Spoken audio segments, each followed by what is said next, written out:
അങ്ങനെ ആ ഭവനത്തിൽ ഞങ്ങൾ അങ്ങനെ ആയിരുന്ന സമയത്ത് ഞങ്ങൾ വളരെ സന്തോഷത്തോടെ ആയിരുന്നപ്പോൾ തന്നെ എന്റെ പപ്പ ആ ഭവനത്തിൽ വെച്ചാണ് എന്റെ പപ്പ മാറ്റപ്പെട്ടത്. അങ്ങനെ ഞങ്ങൾ വളരെ സാമ്പത്തികമായിട്ടൊക്കെ വളരെ ബുദ്ധിമുട്ടി. ആ സമയത്ത് പെട്ടെന്ന് എനിക്കൊരു രോഗം വന്നു. എനിക്ക് ഭയങ്കര പനിയാലൊക്കെ ഞാൻ ഭാരപ്പെട്ടു. അപ്പൊ ആ ഭാരപ്പെട്ട സമയത്ത് ഞങ്ങള് ട്രിവാൻഡ്രം മെഡിക്കൽ കോളേജിലൊക്കെ പോയി സ്കാൻ ചെയ്തപ്പോ എന്റെ ലിവറിനടുത്ത് ഒരു വലിയൊരു സിസ്റ്റ് വന്നിട്ട് അത് ഡോക്ടർ ഞാൻ ഒരു CA-99 എന്നുള്ളൊരു ടെസ്റ്റ് എന്നോട് എടുക്കാൻ പറഞ്ഞു. അത് 100-ൽ കൂടുതലാണെങ്കിൽ അത് ഇന്ന് തന്നെ വന്ന് എന്നെ കാണിക്കണം, ഇല്ലെങ്കിൽ ഞങ്ങൾ ഇവിടുന്ന് വിളിക്കുമ്പോ ഞങ്ങളോട് റിസൾട്ട് പറഞ്ഞാൽ മതി എന്ന് പറഞ്ഞു.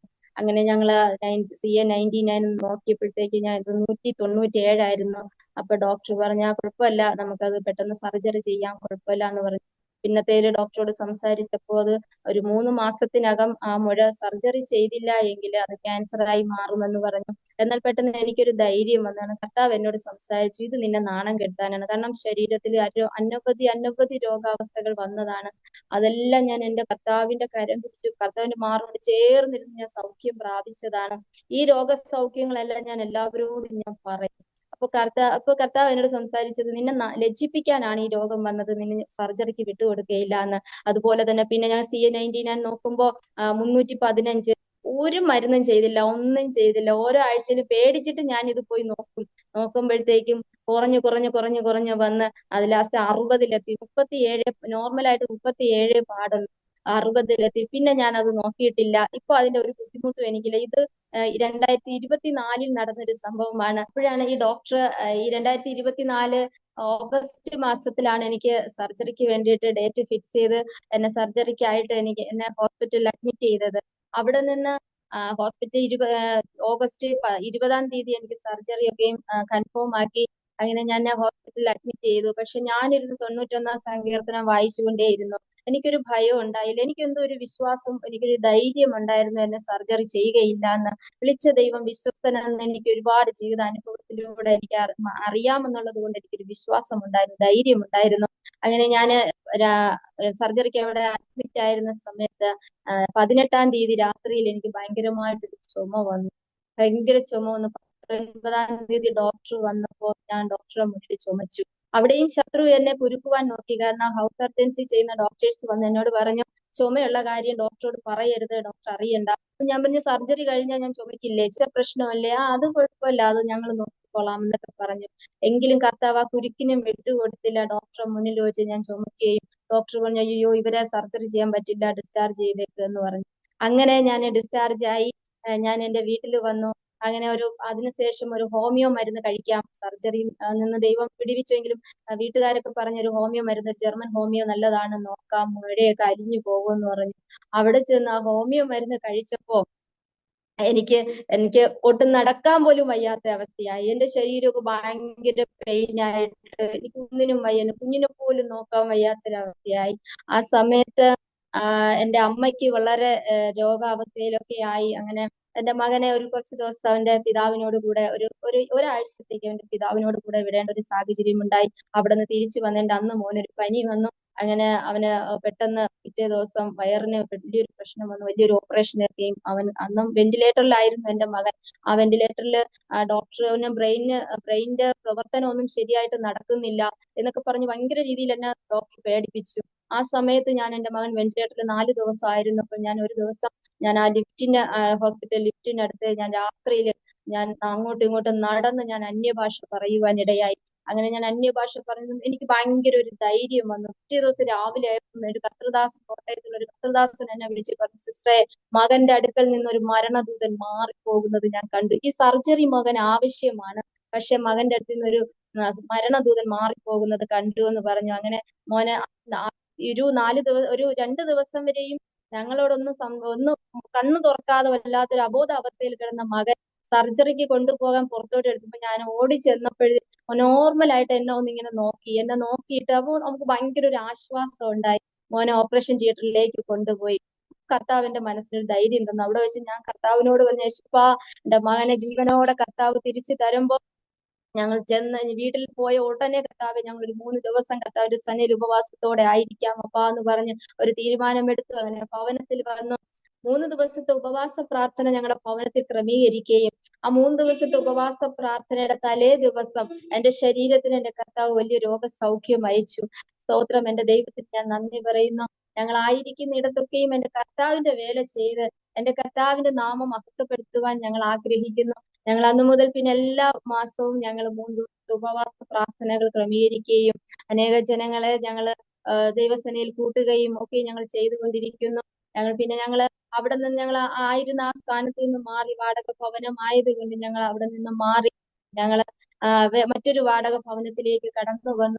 ഇവിടെ വന്നപ്പോ ഞാനും എന്റെ കുഞ്ഞും ഞങ്ങൾ തനിയാണ്. ഞങ്ങൾ ഒറ്റപ്പെട്ട ഒരു അവസ്ഥയിലാണ്. കാരണം ഞങ്ങൾ ഇന്നതുവരെയും പല ജീവിതത്തിൽ ഒരുപാട് വേദനിക്കുന്ന അനുഭവത്തിലൂടെയും കടന്നു പോയിട്ടുണ്ടെങ്കിലും ഒരു അനാഥത്വം എന്തെന്ന് ഞങ്ങൾ അറിഞ്ഞിട്ടില്ലായിരുന്നു. പക്ഷെ എന്റെ അമ്മ പോയപ്പോ ശരിക്കും ഞങ്ങൾ അനാഥത്വം ഞങ്ങൾ അനുഭവിക്കുവാൻ ഇടയായി. അങ്ങനെ ഞാൻ ഒത്തിരി ദൈവസേനയിൽ കരഞ്ഞപ്പോ കർത്താവ് എന്നോട് പറഞ്ഞത്, നീ അനാഥയായി പോകണമോ വേണ്ടയോ തീരുമാനിക്കുന്നത് ഞാനാണ്. അന്ന് മുതൽ എനിക്കൊരു വലിയൊരു ധൈര്യമാണ്. എനിക്ക് എന്റെ പപ്പ ഇല്ലെങ്കിൽ എന്റെ പപ്പ ഉണ്ടായിരുന്നത് പോലൊരു ധൈര്യമാണ് ഈ ഭവനത്തിൽ. ഞാനും 18 വയസ്സുള്ള എന്റെ മകൻ കിടപ്പാണ്. ആ മകനെ എടുത്ത് പരിപാലിക്കുന്നതും വീട്ടുകാരി നോക്കുന്നതും എല്ലാം ഞാനാണ്. ഇവിടെ നിന്ന് ഞങ്ങൾക്ക് ശരിക്കും പറഞ്ഞാല് ഞങ്ങൾക്ക് പുറത്തു പോയി ഒരു പച്ചക്കറി വീട്ടു സാധനങ്ങൾ വാങ്ങാൻ പോലും എന്നെ കൊണ്ട് കഴിയുകയില്ല. കാരണം മകനെ ഒറ്റയ്ക്കാക്കിയിട്ട് പുറത്തോട്ട് പോകാൻ പാടില്ല. എന്റെ സഹോദരന്മാരും അടുത്ത ഭവനത്തിലുള്ളവരൊക്കെയാണ് ഞങ്ങളെ സഹായിക്കുന്നത്.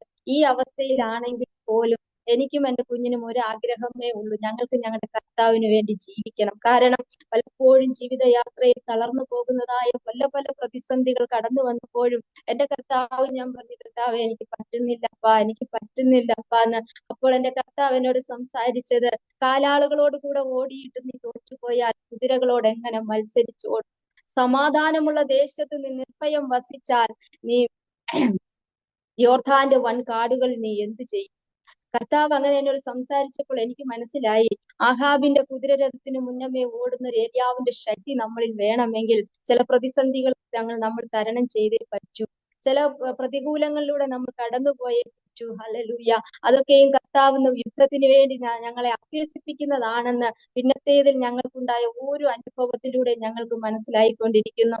ഈ വാടക ഭവനമാണെങ്കിലും ആരുമില്ലാത്തൊരു അവസ്ഥയിലാണെങ്കിലും ഞാനും എന്റെ കുഞ്ഞും ആയിരിക്കുമ്പോൾ വളരെ ധൈര്യത്തോടെ സമാധാനത്തോടെ കർത്താവ് ഞങ്ങളെ ആക്കിയിരിക്കുന്നു. അതുപോലെ തന്നെ ഇവിടെ എല്ലാ വെള്ളിയാഴ്ചയും ഞങ്ങളുടെ ഭവനത്തിൽ ഉപവാസ പ്രാർത്ഥനയുണ്ട്. ഞങ്ങൾ ഈ ദേശത്തിന് വേണ്ടി ഞങ്ങൾ പ്രാർത്ഥിച്ചു കൊണ്ടിരിക്കുന്നു. ഞങ്ങൾ ഉപവാസ പ്രാർത്ഥനയായിരിക്കും. ഈ ദേശത്ത് അധികം ഉച്ചത്തിൽ ഞങ്ങൾക്ക് പ്രാർത്ഥിക്കുവാനൊന്നും കഴിയില്ല. ഇവിടെ പ്രാർത്ഥനയ്ക്ക് ഒത്തിരി എതിർപ്പുള്ള ഒരു ദേശമാണ്, ഒരു സ്ഥലമാണ്. അതുകൊണ്ട് ഞങ്ങൾ പലപ്പോഴും വാതിലും ജനലും ഒക്കെ അടച്ചിട്ടിരുന്നാണ് ഞങ്ങൾ എല്ലാ വെള്ളിയാഴ്ചയും. എങ്കിലും ഞങ്ങൾ എല്ലാ വെള്ളിയാഴ്ചയും ഞങ്ങൾ ഉപവാസിച്ച് ഞങ്ങൾ കർത്തൃദാസനെ വിളിച്ച് കർത്തൃദാസനെ ഞങ്ങൾ എല്ലാവരും ഞങ്ങൾ ഈ ദേശത്തിന് വേണ്ടി പ്രാർത്ഥിച്ചു കൊണ്ടിരിക്കുന്നു. ഇനിയും കർത്താവിന്റെ വേല ചെയ്യാനും അനേകരെ കർത്താവിലേക്ക് നേടുവാനും എന്റെ കുഞ്ഞിനെ, കാരണം അവന് അത് ഒരു സെർബ്രൽ പാൾസി രോഗബാധിതനായ ഒരു കുഞ്ഞെന്ന് പറയുമ്പോൾ അവൻ ശരിക്കും പറഞ്ഞ ബെഡില്, ഞാന് എന്റെ കുഞ്ഞിന്റെ ഓരോ അവസ്ഥയും ഞാൻ 4.5 വയസ്സ് വരെ അവന് ആഹാരം ഞങ്ങൾ കുറുക്ക് പോലെ ആക്കി ഞങ്ങൾ മിക്സിയിൽ അരച്ചൊക്കെയാണ് കൊടുത്തുകൊണ്ടിരിക്കുന്നതെന്ന് ഞാൻ പറഞ്ഞല്ലോ. പക്ഷെ പിന്നെ എന്റെ മകന്റെ നമ്മൾ ഈ സ്പെഷ്യൽ സ്കൂളിലൊക്കെ പോകുമ്പോൾ 7-8 വയസ്സുള്ള കുഞ്ഞുങ്ങൾക്കൊക്കെ അമ്മമാര് ഇപ്രകാരം ആഹാരമൊക്കെ കൊടുക്കുമ്പോൾ ഞാൻ ചിന്തിക്കും, കർത്താവേ, എന്റെ കുഞ്ഞിന് ഞാൻ ഇങ്ങനെയല്ലേ കൊടുത്തുകൊണ്ടിരുന്നത്, ഞാൻ ഇപ്പോഴും ഇങ്ങനെ കൊടുക്കേണ്ടതല്ലേ? പക്ഷെ ഒന്ന് മാത്രമാണ് എന്റെ കുഞ്ഞിന് ഈ അവസ്ഥയ്ക്ക് മാറ്റം വരുത്തിയത്. എന്റെ കർത്താവിന്റെ ദയ ഞങ്ങളുടെ കൂടെ ഉള്ളത് കൊണ്ടാണ്. കർത്താവ് ഞങ്ങളെ സ്നേഹിച്ചത് കൊണ്ട് മാത്രമാണ് കർത്താവിലേക്ക് ഞങ്ങളെ അടുപ്പിച്ചത്. അതുകൊണ്ട് മാത്രമാണ് ഈ പല അമ്മമാരും എന്നെ കാണുമ്പോൾ പറയൂ, എനിക്ക് ഇങ്ങനെ ഒരു കുഞ്ഞുണ്ടായിരുന്നു കേട്ടോ, ഇപ്പൊ ഇല്ല എന്നൊക്കെ പറയും. അപ്പോൾ എനിക്ക് എന്റെ മനസ്സിൽ ഞാൻ സന്തോഷിക്കുന്നത് ഇങ്ങനെയൊക്കെയും പറയുന്ന അല്ലെങ്കിൽ ഇങ്ങനെയൊക്കെ സങ്കടപ്പെടുന്ന ഒരുപാട് അമ്മമാരുടെയൊക്കെ മുന്നിൽ ഒരു സാക്ഷിയാകണം എനിക്ക്. കാരണം എന്റെ ക്രിസ്തുവിനെ കൊണ്ട് കഴിയാത്ത ഒരു കാര്യവുമില്ല. അതൊരു സാധാരണ ഒരു കുഞ്ഞിനെ ഞാൻ അവന്റെ ദൈവഭാഗത്തേക്ക് നയിക്കുന്നതിനേക്കാളും ഒരു ബെഡില് ഒരു ബുദ്ധിയില്ലാതെ കാഴ്ചയില്ലാതെ എന്ത് പറയുന്ന ഒരു കൈകാലുകൾ അനക്കുക മാത്രം ചെയ്തുകൊണ്ടിരുന്ന അങ്ങനെ ഒരു കുഞ്ഞിനെ എന്റെ കർത്താവിന്റെ മാറോട് ചേർന്നിരുന്ന് കർത്താവിന്റെ വേലയ്ക്ക് വേണ്ടി ഞാൻ നടത്തുന്നു എന്നുള്ള ഒരു വലിയൊരു സാക്ഷ്യം എനിക്ക് വേണം. അപ്പൊ അങ്ങനെ തന്നെ ഞാൻ എന്റെ കർത്താവിന്റെ സന്നിധിയിൽ ആഗ്രഹിക്കുകയും പ്രാർത്ഥിക്കുകയും ചെയ്യുന്നു. കാരണം എന്റെ കുഞ്ഞിനെയും കൊണ്ട് വെല്ലൂര് ഞങ്ങൾ കടന്നു പോയപ്പോഴ് അവിടെ ഒത്തിരി ട്രീറ്റ്മെന്റ് എന്റെ മകനെയും കൊണ്ട് ഞങ്ങൾ പോയി. പോയ സമയത്ത് ഒത്തിരി ടെസ്റ്റുകളൊക്കെ നടത്തിയിട്ട് ഡോക്ടർ ഞങ്ങളോട് പറഞ്ഞത്, ഈ കുഞ്ഞ് നിങ്ങൾക്കൊരു ട്രാജഡിയാണ്. കാരണം ബ്രെയിൻ സെല്ല് കുറച്ച് ഭാഗം ഡെഡായി പോയ ഒരു അവസ്ഥയാണ് മോന്റെ രോഗാവസ്ഥ എന്ന് പറയുന്നത്. ഇവിടെ നിങ്ങൾ 4 വർഷം കണ്ടിന്യൂസ് ആയിട്ട് ട്രീറ്റ്മെന്റ് എടുത്താൽ ഇവനെ ഒന്ന് ചുവരിൽ പിടിച്ച് നടക്കുന്ന തരത്തിൽ, അവനൊന്ന് ടോയ്ലറ്റിൽ തനിയെ പോകണം, ഒന്ന് കൊടുക്കുന്ന ആഹാരം തനിയെ എടുത്ത് വായിൽ വെക്കണം, ഒന്ന് കഴിക്കണം, അത്രയും ഞങ്ങളൊന്ന് ആക്കിയെടുക്കാമെന്ന് പറഞ്ഞു. ഇപ്പൊ ഞങ്ങൾക്ക് അതിനുള്ള സാമ്പത്തിക ശേഷിയൊന്നും ഇല്ല. അപ്പൊ ഞാന് വളരെ ഭാരപ്പെട്ട് ദൈവമേ, കാരണം കർത്താവിന്റെ വാഗ്ദത്തമുള്ള കുഞ്ഞാണ്, ഇവൻ എഴുന്നേറ്റ് നടക്കുമെന്ന്. ഞാൻ ഹോട്ടലിൽ റൂമിൽ ചെന്ന് ഞാനൊരു TV ചാനൽ ഓൺ ചെയ്തപ്പോൾ ഒരു തമിഴ് ചാനലാണ്.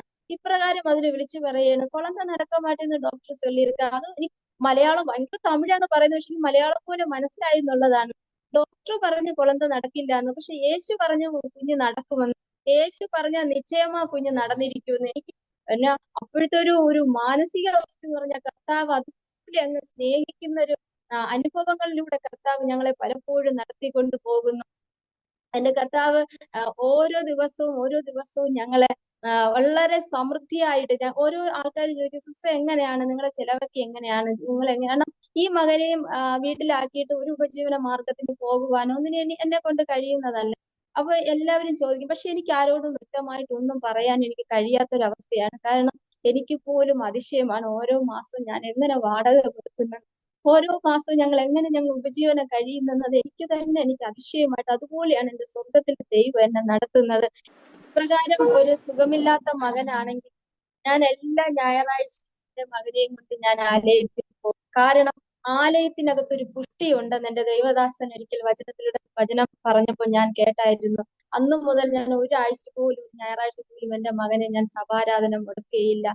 ഞാൻ എന്റെ മകനെ ഞാൻ എടുത്ത് വളരെ ഭാരപ്പെട്ട്, ഇപ്പോഴും ഓട്ടോക്കാരൊക്കെയാണ് ഡ്രൈവർമാരാണ് ഞങ്ങളെ സഹായിക്കുന്നത്. അവരെ എടുത്ത് മോനെ ഞങ്ങൾ വളരെ ബന്ധപ്പെട്ടാണ് ആലയത്തിൽ കൊണ്ടുപോകുന്നത്. എങ്കിലും ഞങ്ങൾ സഭാരാധന മുടക്കുകയില്ല. കാരണം ആലയത്തിൽ ഒരു പുഷ്ടിയുണ്ട്. ആ പുഷ്ടി എന്റെ മകന് വേണം, എന്റെ മകൻ അത് അനുഭവിക്കണം. അങ്ങനെ ഞാൻ കൊണ്ടുപോകും. ഞാൻ കൊണ്ടുപോയി ആലയത്തിലെ ഏറ്റവും ഫ്രണ്ടിലാണ് ഞാൻ കൊണ്ടുവന്ന് കിടത്തുന്നത് മോനെ. അവിടെ കൊണ്ടുവന്ന് കിടത്തുമ്പോഴും മോനെ ഇടയ്ക്കിടയ്ക്ക് യൂറിൻ പാസ് ചെയ്യണമെന്ന് പറയും. ഞാൻ അവിടെ നിന്ന് മോന്റെ യൂറിൻ എടുത്ത്, അത് വളരെ നാണക്കേടാണ്, എങ്കിലും ആ നാണക്കേട് സഹിച്ച്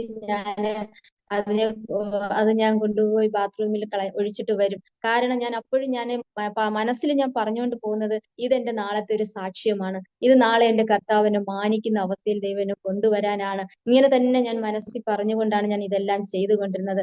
എന്നാൽ എന്റെ സ്വർഗത്തിലെ ദൈവം എന്റെ മോന്റെ അവസ്ഥയൊക്കെ മാറ്റി. ഇപ്പൊ എന്റെ മോന് അങ്ങനെ ഒരു ബുദ്ധിമുട്ടൊന്നുമില്ല. ഞാൻ വീൽ ചെയറിലാണെങ്കിൽ എന്റെ മകനെ കൊണ്ടുപോയി വീൽ ചെയറിലാണ് ഞങ്ങൾ ഇരുത്തുന്നത്. അതുപോലെ തന്നെ എന്റെ മകനും ഞാനും ചേർന്ന് ഞങ്ങൾ എല്ലാ ആഴ്ചയിലും ഞങ്ങൾ 2 ദിവസം ഞങ്ങൾ ഉപവസിക്കും. അത് എന്റെ മകൻ തന്നെ ഇങ്ങോട്ട് ആവശ്യപ്പെട്ടുകൊണ്ടാണ് ഞങ്ങൾ ഉപവസിക്കുകയും പ്രാർത്ഥിക്കുകയും ചെയ്യുന്നത്. അവൻ ഈ ബലഹീന അവസ്ഥയിലാണെങ്കിൽ ഞാൻ എന്റെ കർത്താവിനെ കൂടുതൽ ആശ്രയിച്ചപ്പോൾ എന്നെ കർത്താവ് പഠിപ്പിക്കുക എന്നുള്ളത് മാത്രമല്ല, എന്നിലൂടെ കർത്താവ് എന്റെ കുഞ്ഞിനെയും കർത്താവ് പഠിപ്പിച്ചു എന്നുള്ളതാണ്. എനിക്ക് ഒത്തിരി അമ്മമാരോട് എനിക്ക് വിളിച്ചു പറയാനുള്ള സാക്ഷ്യമാണ് ഇത്. നമ്മൾ എന്ത് ചെയ്യുന്നു അത് നമ്മുടെ മക്കളിലും കർത്താവ് അതുപോലെ തന്നെ ചെയ്തെടുക്കാൻ ഇടയാം. കാരണം ഞാൻ രാത്രിയുടെ യാമങ്ങളിലൊക്കെയും എഴുന്നേറ്റിരുന്ന് ഞാൻ പ്രാർത്ഥിക്കുകയും നിലവിളിക്കുകയും ചെയ്യും. എന്റെ കുഞ്ഞും അതുപോലെ രാത്രിയുടെ യാമത്തിലൊക്കെയും അവൻ കിടപ്പാണെങ്കിൽ പോലും കിടന്നുകൊണ്ട് അവൻ എഴുന്നേറ്റവും പ്രാർത്ഥിക്കും. അത് മാത്രമല്ല, എന്ത് ആവശ്യമുണ്ടെങ്കിലും ഞാൻ എന്റെ കർത്താവിനോട് ചോദിക്കും. അതുപോലെ എന്റെ കുഞ്ഞും അതാണ്, അവൻ എന്ത് ആവശ്യമുണ്ടെങ്കിലും എന്റെ കർത്താവിനോട് ചോദിക്കും. അവനൊരു വയ്യായിക വന്നാലും യേശുപ്പച്ചാ എനിക്ക് വയ്യ, യേശുപ്പച്ചാ എനിക്ക് വയ്യ, അവൻ ഇങ്ങനെ ഒരു അമ്മയോട് ഒരു അപ്പനോടൊരു മകൻ പറയുന്നതിലുപരി അവന്റെ യേശുപ്പച്ചനോടാണ് പറയുന്നത്. ഇതൊക്കെ ഈ കർത്താവ്, അത് ഞാൻ ചെയ്യുന്നത് കണ്ട് എന്റെ കുഞ്ഞ് പഠിച്ചതാണ്. അപ്പൊ എനിക്ക് മനസ്സിലാവുന്ന ഒരു കാര്യം, നമ്മൾ എന്ത് ചെയ്താലും നമ്മുടെ തലമുറകള് അത് കണ്ട് കർത്താവ് അങ്ങനെ തന്നെ അവർക്ക് ആ കൃപ അവരുടെ മേലും പകർന്നു കൊടുക്കും. അത് മാത്രമല്ല, എന്റെ മകന് ഫിസിയോതെറാപ്പി ചെയ്യുവാനുള്ള സാമ്പത്തിക തന്മയൊന്നും എന്റെ കയ്യിലില്ല. പക്ഷെ എങ്കിലും ഞാൻ തളർന്നു പോകുന്നില്ല. കാരണം എന്റെ കുഞ്ഞിനെ എഴുന്നേൽപ്പിച്ച് നടത്തുമെന്ന് വാഗ്ദത്തം ചെയ്തത് എന്റെ ദൈവമാണ്. എന്റെ ദൈവം അവനെ എഴുന്നേൽപ്പിച്ച് നടത്തി ലോക രാജ്യങ്ങളിലും തെരുവുകളിലും അവനെ കർത്താവിന്റെ സാക്ഷിയായി നിർത്തുമെന്ന് എന്നോട് സംസാരിച്ചിട്ടുണ്ടെങ്കിൽ ആ ദൈവം അങ്ങനെ തന്നെ ചെയ്യുമെന്ന് ഞാൻ നിശ്ചയമായിട്ട് ഞാൻ വിശ്വസിക്കുന്നു. അത് മാത്രമല്ല, വളരെ ഷുഗറിന്റെ ബുദ്ധിമുട്ടിനാൽ ഞാൻ ഭാരപ്പെട്ടു. വളരെ ഷുഗർ ഹൈ ആയിട്ട് എന്റെ കാഴ്ചയ്ക്ക് മങ്ങലൊക്കെയും വന്നു. എന്റെ ശരീരത്തിന് ഒത്തിരി ബുദ്ധിമുട്ടുകളൊക്കെയും വന്നു. എന്നാൽ ഞാൻ ആ ഷുഗറിന് വേണ്ടിയിട്ട് ഒന്ന് ഇൻസുലിൻ എടുത്തു. ഇൻസുലിൻ എടുത്തപ്പോഴെനിക്ക് ഭയങ്കര ബുദ്ധിമുട്ട് എനിക്ക് വന്നു. പിന്നെ ഞാൻ പ്രാർത്ഥനയോട് ആ ഇൻസുലിൻ ഞാൻ മാറ്റുവാൻ ഇടയായി. പിന്നെ എന്റെ ശരീരത്തിൽ ഇങ്ങനെ ഏതൊക്കെ രോഗാവസ്ഥകൾ വന്നാലും കർത്താവ് മറ്റു ട്രീറ്റ്മെന്റ് ചെയ്യുവാൻ എന്നെ അനുവദിക്കുന്നില്ല. അപ്പം എനിക്ക് മനസ്സിലാകുന്നത് കർത്താവ് ഓരോരുത്തരെ വിളിക്കുകയും തിരഞ്ഞെടുക്കുകയും ചെയ്തിരിക്കുന്നത് ഓരോ വിധത്തിലാണ്. അനേകരോട് ഈ രോഗസൗഖ്യങ്ങളെ പറഞ്ഞ് ബലപ്പെടുത്തുവാനും ഞാൻ അനുഭവിച്ച വേദനയിൽ നിന്ന് അനേകരുടെ ഹൃദയങ്ങളെ സൗഖ്യപ്പെടുത്തുവാനും ആണ് കർത്താവ് എന്നെ വിളിച്ചതെന്ന് ഓരോരോ അനുഭവങ്ങളിലൂടെ എനിക്ക് മനസ്സിലായിക്കൊണ്ടിരിക്കുന്നു. ഈ കർത്താവ് ഞങ്ങളെ എന്നുമെന്നും നടത്തുവാനും, അതുമാത്രമല്ല എന്റെ മകൻ എല്ലാ ദിവസവും രാത്രി വൈകുന്നേരം 6 മണിയാവുമ്പോൾ അവൻ സന്ധ്യാപ്രാർത്ഥന നടത്തും. അവന് സമയം നോക്കാനൊന്നും അറിയില്ല. ആരും അവന് പറഞ്ഞു കൊടുക്കണ്ട, എന്നോട് ചോദിക്കത്തൊന്നുമില്ല. കറക്റ്റ് 6 മണിയാവുമ്പോ അവൻ അറിയാം. അവൻ അപ്പോഴ് തന്നെ ആ പ്രാർത്ഥന തുടങ്ങും. കാരണം രാത്രിയുടെ 1-ാം യാമത്തിൽ പ്രാർത്ഥിക്കണമെന്ന് ഒരറിവ് അവന് പകർന്നു കൊടുക്കുവാൻ കർത്താവ് സഹായിച്ചു. അന്നു മുതൽ അവനക്ക് വളരെ കുഞ്ഞായിരിക്കും മുതൽ ഇപ്പോഴും അത് തന്നെ തുടർന്നുകൊണ്ടിരിക്കുന്നു. 6 മണിയാകുമ്പോൾ അവൻ അറിയാവുന്ന എല്ലാ കർത്തൃദാസന്മാരെ ഓർത്തും അവരുടെ ശുശ്രൂഷകളെ ഓർത്തും എന്റെ കുഞ്ഞു പ്രാർത്ഥിക്കും. ഒരു 6:30 മണി കഴിയുമ്പോൾ ഞാനും ചെന്ന് ഞങ്ങൾ പിന്നെ കുടുംബ പ്രാർത്ഥന നടത്തും. അങ്ങനെ ഞങ്ങൾ വളരെ സന്തോഷത്തോടെയാണ് ഞങ്ങളുടെ മറ്റുള്ളവർ ഞങ്ങളെ നോക്കുമ്പോൾ അവർ ഞങ്ങൾ അയ്യോ പാവം എന്ന് പറഞ്ഞ് ഞങ്ങളെ സഹതപിക്കുകയാണ് ചെയ്യുന്നത്. പക്ഷെ ഞങ്ങൾക്ക് അങ്ങനെയല്ല. ഞങ്ങൾ വളരെ സന്തോഷത്തോടെയാണ് ഞങ്ങൾ ആയിരിക്കുന്നത്. എന്റെ അപ്പനും അമ്മയും മരിച്ചതിന് ശേഷം കർത്താവാണ് ഞങ്ങളെ ഏറ്റെടുത്തിരിക്കുന്നത്. പൂർണ്ണമായിട്ട് ഞങ്ങളുടെ സംരക്ഷണം ഇപ്പൊ ഞങ്ങളുടെ കർത്താവിലാണ്. കാരണം എന്റെ ഭർത്താവുമായിട്ട് ഡിവോഴ്സ് ആയെങ്കിലും ഞാൻ എന്റെ ഭർത്താവിനെ ദൈവകരങ്ങൾ ഏൽപ്പിച്ചിരിക്കുന്നത് കൊണ്ട് എന്റെ ഭർത്താവ് എന്ത് ഉപദ്രവം ചെയ്താലും ഞാൻ ഒരു നിയമ നടപടികൾക്ക് ഞാൻ പോകില്ല. പലരും എന്നോട് പറയും നിയമ നടപടികൾ ചെയ്യണം. പലപ്പോഴും ഞാൻ കമ്മീഷണർക്കൊക്കെ ഞാൻ കംപ്ലൈന്റ് എഴുതും. ഞാൻ എഴുതിയിട്ട് ഞാൻ മാറ്റി വെക്കും. കാരണം പിന്നെ ഞാൻ യേശുപ്പന്റെ കരങ്ങൾ ഏൽപ്പിച്ചിരിക്കുന്ന വ്യക്തിയാണ്. ഇതിലൊരു സ്വസ്ഥത എന്റെ യേശുപ്പച്ചൻ തരണം. അല്ലാത്ത വന്ന ഉപദ്രവവും അങ്ങനെയൊക്കെയാണ്. പക്ഷെ എന്റെ അമ്മ മരിച്ചു 4.5 മാസമായി. ഈ ഭവനത്തിൽ വന്ന് ഒരു പ്രാവശ്യം പുള്ളി പ്രശ്നം ഉണ്ടാക്കാനൊക്കെ ശ്രമിച്ചിട്ട് പുള്ളി തന്നെ കൊണ്ടുപോയി വനിതാ സെല്ലിൽ കേസ് കൊടുത്തു. വനിതാ സെല്ലിൽ നിന്ന് അപ്പൊ എനിക്ക് എന്റെ മകനെയും കൊണ്ട് അങ്ങോട്ട് വരുന്ന ബുദ്ധിമുട്ട് പറഞ്ഞപ്പോ CA ഇവിടെ നേരിട്ട് വന്ന് അന്വേഷിച്ചപ്പോ പുള്ളി കൊടുത്തത് വ്യാജ കംപ്ലൈന്റ് ആണെന്ന് മനസ്സിലാക്കിയിട്ട് ഞങ്ങൾ അനുഭവിച്ചുകൊണ്ടിരിക്കുന്ന ദുരവസ്ഥയൊക്കെയും മാഡം മനസ്സിലാക്കിയിട്ട് മാഡത്തിന്റെ നമ്പറും തന്ന് ഇനി ആ പുള്ളി എന്തെങ്കിലും പ്രശ്നം ഉണ്ടാക്കുവാണെങ്കിൽ എന്നെ വിളിക്കണമെന്ന് പറഞ്ഞു. അപ്പൊ ഞാൻ ചിന്തിച്ചത് എനിക്ക് മനസ്സിലായത് ആ പുള്ളി ശത്രുവിനെ കൊണ്ട് തന്നെ ഞങ്ങൾക്ക് കർത്താവ് സംരക്ഷണം ഒരുക്കി. അന്ന് മുതൽ പിന്നെ മോന്റെ അച്ഛനിൽ നിന്ന് ഞങ്ങൾക്ക് യാതൊരു ബുദ്ധിമുട്ടുമില്ല. പുള്ളിക്ക് തന്നെ പേടിയായി ഇനി എന്തെങ്കിലും പ്രശ്നത്തിന് വന്നാൽ പുള്ളിയെ ബാധിക്കുമെന്ന് അദ്ദേഹത്തിന് മനസ്സിലായി. അപ്പം ഓരോ അനുഭവത്തിൽ നിന്ന് കർത്താവിന്റെ കരം പിടിച്ച് കർത്താവിന്റെ മാറോട് ചേർന്ന് നിന്നാൽ ഈ ലോകത്തിന് നല്ല ഒരു നിയമത്തിനോ അല്ലെങ്കിൽ ഒരു രാജ്യത്തിനോ പോലും നമുക്ക് ദൈവത്തിന്റെ മക്കൾക്കെതിരെ നിൽക്കാൻ കഴിയുകയില്ല എന്ന് വലിയ അത്ഭുത സാക്ഷ്യമാണ് കർത്താവ് എനിക്കും എന്റെ കുഞ്ഞിനും നൽകിയിരിക്കുന്നത്. ഈ സർവശക്തനായ ദൈവം ഇനിയും ഞങ്ങളെ വലിയ വലിയ സാക്ഷ്യ ജീവിതത്തോടെ തന്നെ മുന്നോട്ട് പോകുവാൻ, അനേകർക്ക് വേണ്ടി പ്രാർത്ഥിക്കുവാനും അനേകരെ കൗൺസിലിംഗ് ചെയ്യുവാനും, അനേകം കുട്ടികളൊക്കെയും എന്നെ ഫോൺ ചെയ്യുകയും ഞാൻ കൗൺസിലിംഗ് നടത്തുകയും ചെയ്യുമ്പോൾ എനിക്ക് തന്നെ അതിശയമാണ്. കാരണം എന്നെക്കാളും വിദ്യാഭ്യാസ യോഗ്യതയുള്ള ഡോക്ടറേറ്റ് എടുത്ത കുട്ടികളൊക്കെ അവരോടൊക്കെ ഞാൻ സംസാരിക്കുമ്പോൾ ചേച്ചി അരമണിക്കൂർ ചേച്ചി സംസാരിച്ചതേ ഉള്ളൂ ചേച്ചി, ഒരു കാട് വെട്ടിത്തെളിച്ചതുപോലെ ഞങ്ങളുടെ ഹൃദയത്തിന് ആശ്വാസം കിട്ടിയ ഇതൊക്കെ പറയുമ്പോൾ ദൈവമേ ഒന്നുമല്ലാത്ത ഞാൻ, വിദ്യാഭ്യാസത്തിലൊന്നുമല്ല, ബുദ്ധിയിലൊന്നുമല്ല, കഴിവിലൊന്നുമല്ല, അങ്ങനെ ആയിരിക്കുന്ന എന്നെ ഇത് കർത്താവാണത് എന്റെ മേന്മയോ. കാരണം ഞാൻ എല്ലാവരോടും പറയുന്ന ഒരു കാര്യമുണ്ട്, എന്റെ ഏറ്റവും വലിയ ക്വാളിറ്റി എന്ന് പറയുന്നത് ഞാനൊരു ബിഗ് സീറോയാണ്. അതാണ് ഏറ്റവും വലിയ ക്വാളിറ്റി. ആ ബിഗ് സീറോ ആയിട്ട് എന്റെ കർത്താവിനോട് ഞാൻ ചേർന്ന് നിൽക്കുന്നത് കൊണ്ട് കർത്താവ് ഞങ്ങളെ കർത്താവിന് വേണ്ടി ഉപയോഗിക്കുന്നു. ഞാൻ ആരെങ്കിലും കാരണം എന്റെ എല്ലാ സാക്ഷ്യങ്ങളും ഞാൻ അനുഭവിച്ച വേദനകളൊന്നും എനിക്ക് പരസ്യത്തിൽ എനിക്ക് പറയാൻ പറ്റുന്നതല്ല. ഏതെങ്കിലും കുടുംബജീവിത വിഷയവുമായിട്ട് ബന്ധപ്പെട്ട് ഏതെങ്കിലും ഹൃദയം തകർന്നിരിക്കുന്ന ഏതെങ്കിലും സഹോദരിമാർ എന്നെ കേൾക്കുന്നുവെങ്കിൽ ആർക്കെങ്കിലും ഞങ്ങളെ കൊണ്ട് ഒരു ഉപകാരമാകുമെങ്കിൽ, കർത്താവ് ഞങ്ങളെ ഉപയോഗിക്കുമെങ്കിൽ ഞങ്ങൾക്ക് ഏറ്റവും വലിയ സന്തോഷമാണ്. ഞങ്ങളെ കോണ്ടാക്ട് ചെയ്യുക. ജീവിതയാത്രയിൽ ഇനിയും വളരെ വളരെ വലിയ സാക്ഷ്യത്തോടെ മുന്നോട്ട് പോകാൻ ഞങ്ങൾക്ക് വേണ്ടിയിട്ട് ഞങ്ങളെ കേൾക്കുന്ന എല്ലാ പ്രേക്ഷകരും ഞങ്ങൾക്ക് വേണ്ടി പ്രാർത്ഥിക്കണമെന്ന് അപേക്ഷിക്കുന്നു. അതുപോലെ തന്നെ ഞങ്ങൾക്ക് ഇപ്രകാരം അവസരമൊരുക്കിയ പ്രിയപ്പെട്ട ഡാനിയൽ ജോൺ പാസ്റ്ററിന് പിന്നെയും ഒരിക്കൽ കൂടെ ദൈവനാമത്തിൽ ഞാൻ എന്റെ നന്ദിയും സ്നേഹവന്ദനവും അറിയിച്ചുകൊണ്ട് ഞാൻ എന്റെ സാക്ഷ്യത്തിൽ നിന്ന് വിരമിക്കുന്നു. ആമേൻ. കവിത സിസ്റ്ററിന് ഇത്രത്തോളം സമയം കർത്താവിനെ മഹത്വപ്പെടുത്തുവാൻ ദൈവം നടത്തിയ അത്ഭുതകരമായ വഴികളെക്കുറിച്ച് നമ്മുടെ പ്രേക്ഷകരുമായിട്ട് പങ്കുവയ്ക്കുവാൻ കർത്താവ് കൃപ ചെയ്തത് ഓർത്ത് ഞാൻ ദൈവത്തിന് സ്തോത്രം ചെയ്യുന്നു. കൈപ്പേറിയ ഒരുപാട് അനുഭവങ്ങളുടെ നടുവിലും മാറായെ മധുരമാക്കുന്ന നമ്മുടെ കർത്താവ് ഒരുക്കിയ മാധുര്യമേറിയ അനുഭവങ്ങളുടെ ഓർമ്മകൾ ഈ സമയത്ത് പങ്കുവച്ചത് ഓർത്ത് ദൈവത്തിന് സ്തോത്രം ചെയ്യും. ജീവിതത്തിൽ ഒട്ടനവധി പ്രതിസന്ധികളുടെ നടുവിലൂടെ കടന്നു പോകുവാൻ ഇടയായി തീർന്നു. മാതാവ് ലോകത്ത് നിന്ന് മാറ്റപ്പെട്ടു, പിതാവ് മാറ്റപ്പെട്ടു, മറ്റ് സഹോദരങ്ങൾ ആരും തന്നെ ഇല്ല. ജീവിതത്തിൽ കൈത്താങ്ങായി കൂടെ ഇരിക്കാമെന്ന് വാക്ക് പറഞ്ഞ, ഉടമ്പടി ചെയ്ത ജീവിത പങ്കാളി, ഒരു കുഞ്ഞ് ജനിച്ചപ്പോൾ ആ കുഞ്ഞ് സെർബൽ പാൾസി എന്ന രോഗബാധിതനാണെന്ന് അറിഞ്ഞപ്പോൾ തന്നെ ഭാര്യയെയും കുഞ്ഞിനെയും ഉപേക്ഷിച്ച് പോയി. ജീവനോപാധികൾ ഒന്നുമില്ല, കയറിക്കിടക്കാൻ ഇടമില്ല. എല്ലാ നിലയിലും ഒറ്റപ്പെട്ട ഒരു സാഹചര്യത്തിലും വാടകയ്ക്ക് താമസിക്കുമ്പോഴും ഉള്ള പരിമിതമായ സ്ഥലത്ത് സാഹചര്യത്തിൽ ദൈവത്തെ മഹത്വപ്പെടുത്തുവാൻ അവസരങ്ങൾ കണ്ടെത്തുന്നു. കർത്താവിനെ സാക്ഷീകരിക്കുവാൻ അവസരങ്ങൾ കണ്ടെത്തുന്നു. അനേകരോട് യേശുവിൻ്റെ സ്നേഹം പങ്കുവയ്ക്കുവാൻ അവസരങ്ങൾ കണ്ടെത്തുന്നു.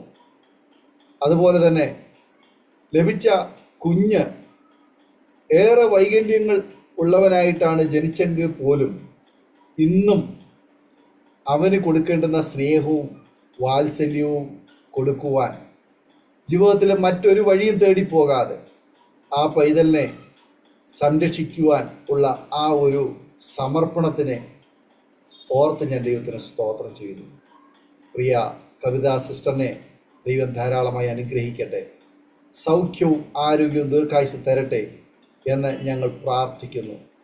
നിശ്ചയമായിട്ടും പല രോഗത്തിൽ നിന്നും അത്ഭുതകരമായ സൗഖ്യം ലഭിച്ച അനുഭവങ്ങളുടെ സാക്ഷ്യങ്ങളൊക്കെ കേൾക്കുവാൻ കഴിഞ്ഞു. നെറ്റ്വർക്കിൻ്റെതായ ഇഷ്യൂ ഉണ്ടായിട്ട് പോലും ഈ സാക്ഷ്യം പങ്കുവയ്ക്കുവാൻ പ്രിയ സിസ്റ്ററിനെ കർത്താവ് ബലപ്പെടുത്തി. അനേക പ്രിയപ്പെട്ടവരുടെ ജീവിതത്തിൽ ഈ സാക്ഷ്യം ഒരു പ്രചോദനമായി തീരും. പ്രിയ സിസ്റ്ററിനെ, സിസ്റ്ററിൻ്റെ വാക്കുകളെ, സിസ്റ്ററിൻ്റെ ജീവിതത്തെ ദൈവം ഉപയുക്തമാക്കട്ടെ എന്ന് ഞങ്ങളും ആഗ്രഹിക്കുന്നു, പ്രാർത്ഥിക്കുന്നു. പ്രേക്ഷകർക്ക് സിസ്റ്ററിൻ്റെ വാക്കുകൾ, ജീവിതാനുഭവങ്ങൾ കേൾക്കുമ്പോൾ ഒരു ഉൾക്കരുത്തും ധൈര്യവും കർത്താവിലുള്ള ആശ്രയവും പുതുക്കുവാൻ മുഖാന്തരമായി തീരും എന്ന് ഞാൻ പ്രതീക്ഷിക്കുന്നു. ആകട്ടെ, കവിതാ സിസ്റ്റർ ഈ സമയത്ത് മോനെ പ്രേക്ഷകർക്ക് വേണ്ടിയിട്ട് ഒന്ന് പരിചയപ്പെടുത്താമോ? മോനെ പ്രേക്ഷകരെ ഒന്ന് കാണിക്കുവാൻ കഴിയുമെങ്കിൽ നന്നായിരിക്കും. പ്രൈസ് ലോർഡ്, പ്രൈസ് ലോർഡ് മോനെ. മോന്റെ പേരെന്തുവാ? രഹൻലാൽ. രഹൻലാൽ. ഈ മകൻ ഒരു പാട്ട് എഴുതി, അത് പാരഡൈസ് ഡിജിറ്റൽ മീഡിയ എന്ന യൂട്യൂബ് ചാനലില് ഉണ്ട്.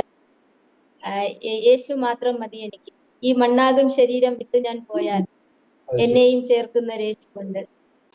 ഓക്കെ, ഒരു പാട്ട് പാടാമോ?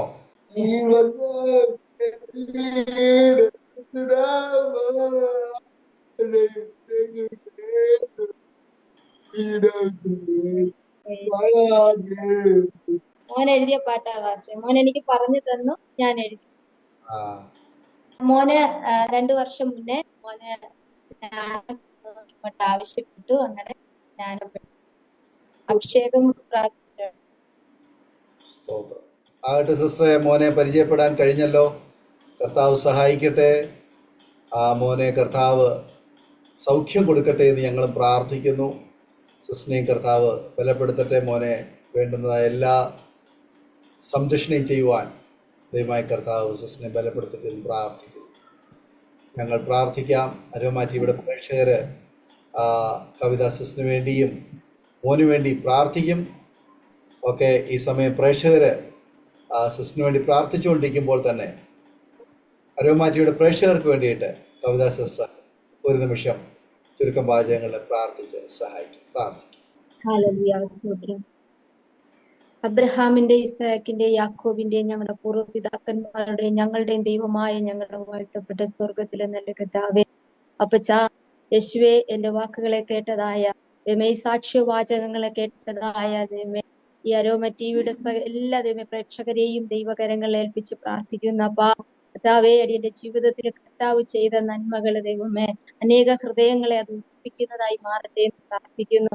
ഇത് കേൾക്കുന്ന ഓരോ ഹൃദയങ്ങളും കർത്താവെ, അവരുടെയൊക്കെ വിഷയങ്ങൾ എന്ത് തന്നെ ആയാലും സ്വർഗത്തിലെ ദൈവത്തിന്റെ കരം ആ വിഷയങ്ങളുടെ മേൽ ഇറങ്ങി പ്രവർത്തിച്ച് ഹല്ലേലൂയപ്പ അങ്ങയുടെ മറുപടികളെ നൽകി അവരെ അനുഗ്രഹിക്കണമേ എന്ന് പ്രാർത്ഥിക്കുന്നു. അപ്പച്ച, ഇപ്രകാരം അനേകം പേർത്തേമേ ജനങ്ങൾക്ക്, അനേകം അങ്ങയുടെ മക്കൾക്കും ഇങ്ങനെ ഒരു അവസരം ഒരുക്കുന്ന പ്രിയ കർത്തൃദാസനെ, ഫാമിലിയെ ദൈവകരങ്ങളിൽ ഏൽപ്പിച്ച് പ്രാർത്ഥിക്കുന്നപ്പ.